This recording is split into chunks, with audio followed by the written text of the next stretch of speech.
Welcome to part 6 of my Ultimate Supermoto build series with my brand new 2024 KTM 690 SMC R. In the last build video, I installed the Rottweiler air intake system and SAS removal kit. In this video, I will be installing the Power Commander 6 and the fuel dongle and really wake this bike up to a proper beast. Yeah, this thing rips. Woo! Let's go for a ride.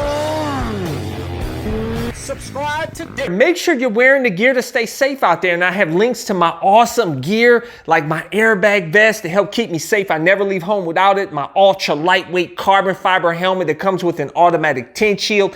Links to all my gear is in the description and comment section of this video. Before I install these mods on this bike, by the way, I have links to all the mods I've done on this KTM 690 SMC R so far in the description and comment section of this video. And also, if you want to see previous build videos, I'll include the full playlist in the top right corner. Power Commander 6 that I'm getting ready to install on this bike here. This is the old school way of doing things, guys. Unfortunately, you got to do it with this bike.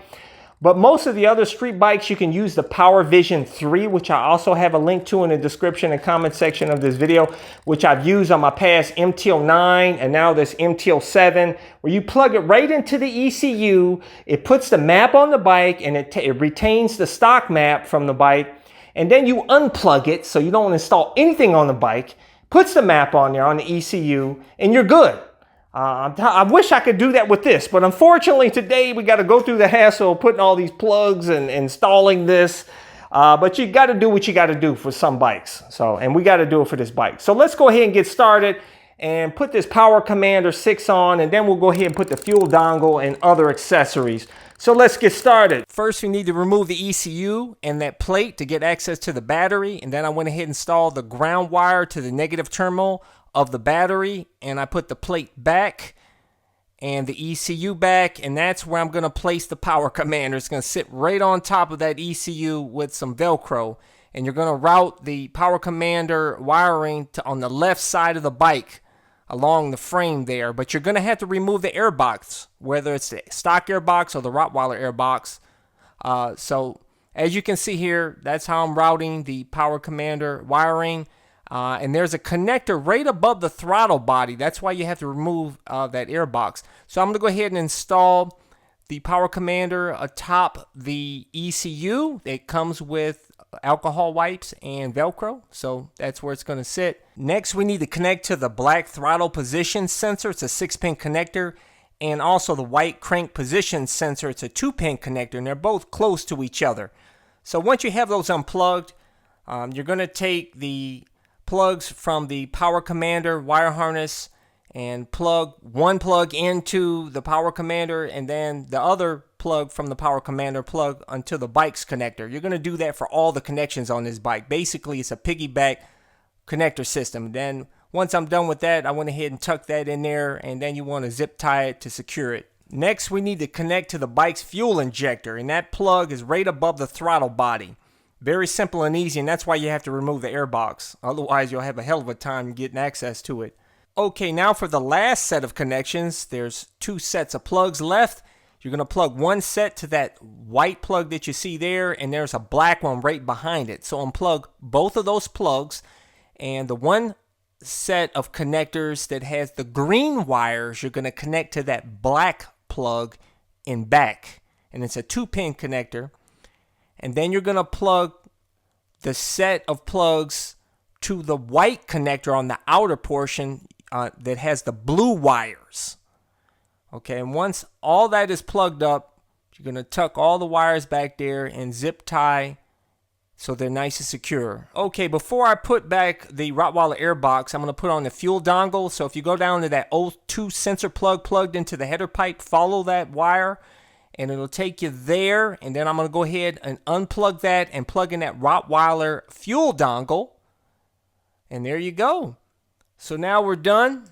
Now I'll go ahead and install that Rottweiler storage bag. When you remove the stock air box and put the Rottweiler air box, it leaves a big space there where you can put this storage bag that fits perfectly there.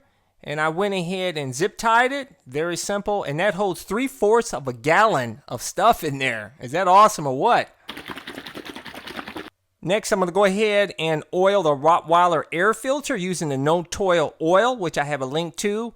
And make sure to put some on the rim there as well, so it gives a nice seal. Okay, now I'll go ahead and install the Rottweiler air filter that's nicely oiled. Now to install some other stuff. Here is the new Leovense carbon fiber heat shield. This thing is like nothing, man. Look how light this is. Here, and here is the old one here. This is way heavier. Okay, let's see the weight difference. 7.4 ounces versus, look at that, 2.2 ounces. Wow, man. Okay, before I install that heat shield, I'm going to put on this KTM bar pad and then the phone case on top of it, like I did my YZ. But this one, the bar pad moves around too much, so scrap that. All right, the fairings are back on the bike. The Leovense carbon fiber exhaust shield is installed on the bike. It's just simple bolt-on. I didn't need to do an install video on that. But see, it matches the other one that actually comes with the full exhaust. If you haven't seen the video on the Leovense full exhaust install on this bike, I'll include a link in the top right corner. Does that look sick or what, man? Beautiful. Leovense exhaust looks beautiful, matches beautifully. Wow, this has come out absolutely stunning. Now we got the full performance to go along with the awesome looks. Now let's see if this bike will actually start. All right, yeah. Nice.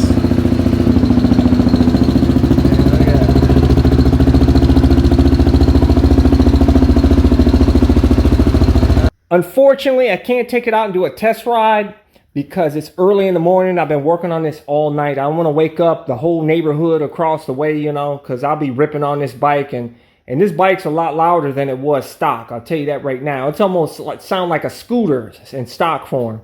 So in the next video, we're going to put it to the test. I'm going to see if it was worth all this money, time, and effort, you know. It'd be better, because a lot of you motovloggers told me, you said, Cycle Cruiser, you got to do the performance mods. You want to get everything out of this bike. But I will tell you, in stock form, the bike, it had plenty of power, more power than you needed. Just maybe need a gearing change because the bottom end's a bit weak. I wouldn't say weak, but compared to my YZ, man, this thing just, with a 44 rear sprocket on there, this thing, it just wheelies pulling the throttle. You don't even have to do clutch up on that. On this, you got to do a clutch up, man. But if I put a gearing change on there, you probably could do it with this. But I don't know. I may do that in the future. We'll see. But the next video, we're going to see how this bike stands with all these performance mods on here and whether it's better than stock or not. You know, I'm going to keep it real. But anyways, guys, please hit thumbs up. It helps my channel. I went through a lot of work to do these build videos. Hit the subscribe button.